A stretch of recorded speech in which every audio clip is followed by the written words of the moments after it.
Sup y'all? Today I'm going to show you how to remove a 1985 Volkswagen Vanagon transmission.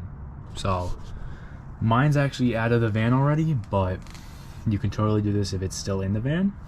It's going to be a lot harder. Not a lot, a little bit harder. Yep, a lot harder. But first of all, you're going to want to remove your starter right here. Your starter is going to be bolted in with two bolts right here. First bolt goes all the way through to a 17mm over here, and there's going to be like a Allen key on this side. It's not too hard. And the second bolt's just down here right here, and this is also a 17, but who knows, I'll figure it out. You're also going to want to remove your two axles if you're dropping all the way and taking it out. I think you can drop it a little bit with the axles in, but I'd go ahead and remove them already.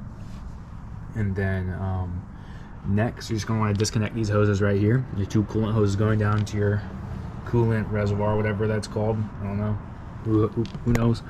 And then next, you're going to want to remove your ground connection right here that goes right up to the frame of your actual Vanagon. That's just probably a 13. I'm not sure. Who knows? Then you're going to want to remove, if you got 3 torque converter bolts.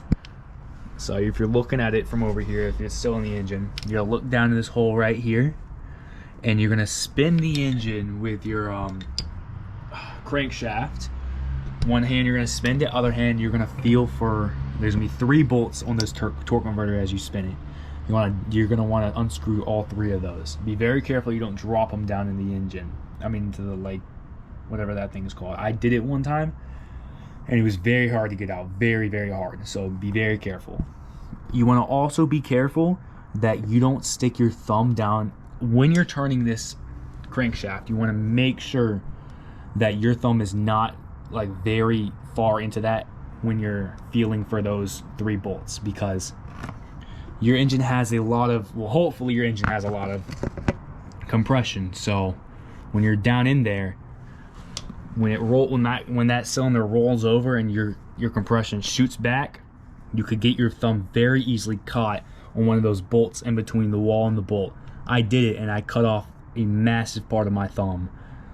Not fun, not fun. So make sure you're very careful of that. But I'm gonna get those taken off, and then I'll show you what to do from there.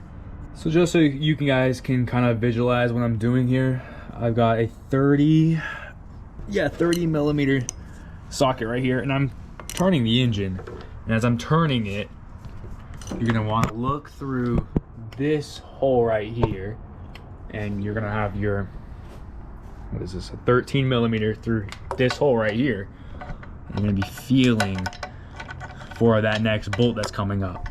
Now you can use your finger, but like I said before, just be very careful. You're just in the surface, just feeling for it. Don't have it jammed up in there, because it'll jam in between, and then you're gonna rip it out. But all right, well, after you get done taking off those 3 bolts, all you should have to do left now is take off this bolt down here that actually connects the 2. This is going to be a 17mm. It's pretty easy to do. A little bit harder if you're under the van, but it's all good. We've all been there before. And then, I don't know if you're going to be able to see it, but we got another one of those on this side, but it's way below there. Well, you might have one on this side. I have actually no clue. I'll get back to you on that in a second when I take this one off. Alright, so your other bolt is actually not down there. It's right there. This is actually very simple if you're working with it inside the van. So that looks like it's going to be a 17mm now, too. Let me check. Yep. So you're going to want to break.